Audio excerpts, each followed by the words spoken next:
Hello, welcome to a new blog. এই ব্লগটা upload করতে অনেক দিন লেট হয়ে গেল, তবে মেমোরিগুলো তোমাদের সাথে শেয়ার করার জন্য আপলোড করেই দিলাম।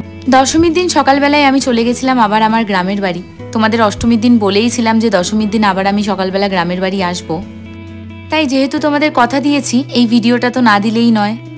সকাল থেকে বৃষ্টি হচ্ছিল বলে আমার পৌঁছতে একটু লেটই হয়ে গেছিল। আমি যখন পৌঁছালাম তখন দেখছি অলরেডি ঘট বিসর্জনের জন্য সবাই রেডি হচ্ছে।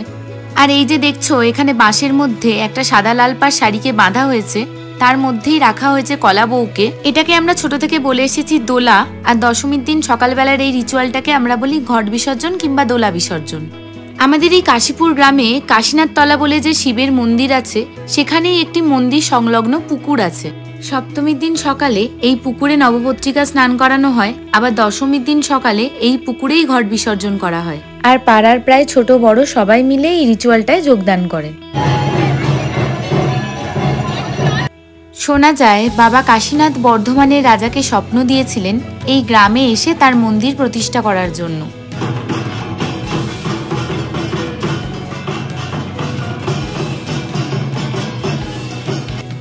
আর এখানে রয়েছে আমার দুই দিদি, ঘটুদি, টিনাদি, আমার ছোট্টবেলার এক ভীষণ কাছের বন্ধু।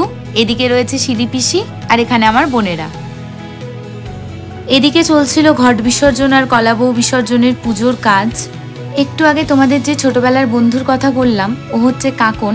কাকনের সাথে আমার 10 বছর পর দেখা হলেও মনে হচ্ছে মাঝখানে 10টা বছর যেন এক্সিস্টই করে না।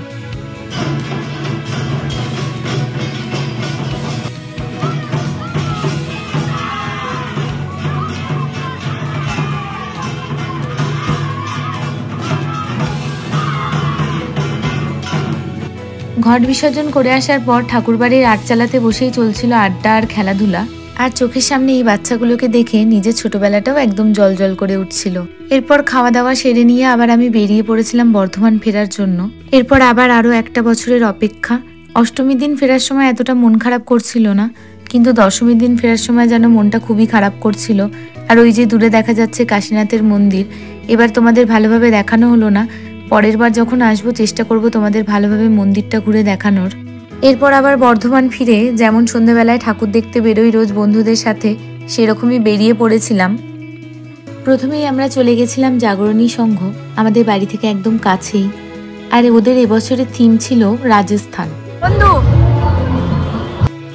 আর ও হচ্ছে আমার বেস্ট ফ্রেন্ড, ওর নাম শিরিন, ওকে আমি বন্ধু বলে ডাকি। অ্যাকচুয়ালি ও আর আমি একসাথে স্কুলে পড়তাম, তবে বন্ধুত্বটা স্কুলে ভর্তি হওয়ার আগে থেকেই। প্রায় 24 বছরেরও বেশি বন্ধুত্ব আমাদের।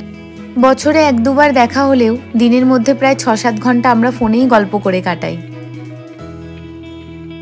তারপর আমরা চলে গেছিলাম সর্বমিলন সংঘের ঠাকুরটা দেখতে। আর এখানকার থিম ছিল খোদাল ধামের মন্দির। এই মন্দিরটা গুজরাটে অবস্থিত।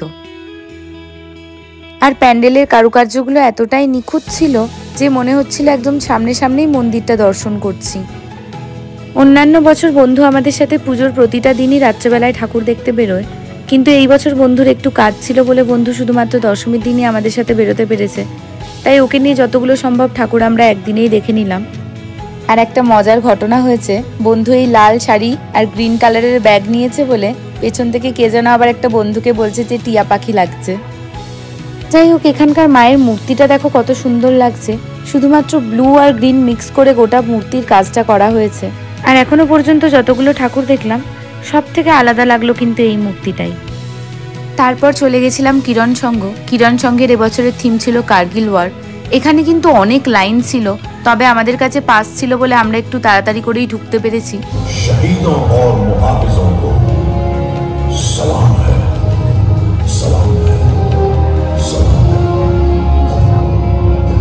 जिन्होंने अपनी बहादुरी की कलम से फतह की एक और बेमिसाल तारीख लिख दी।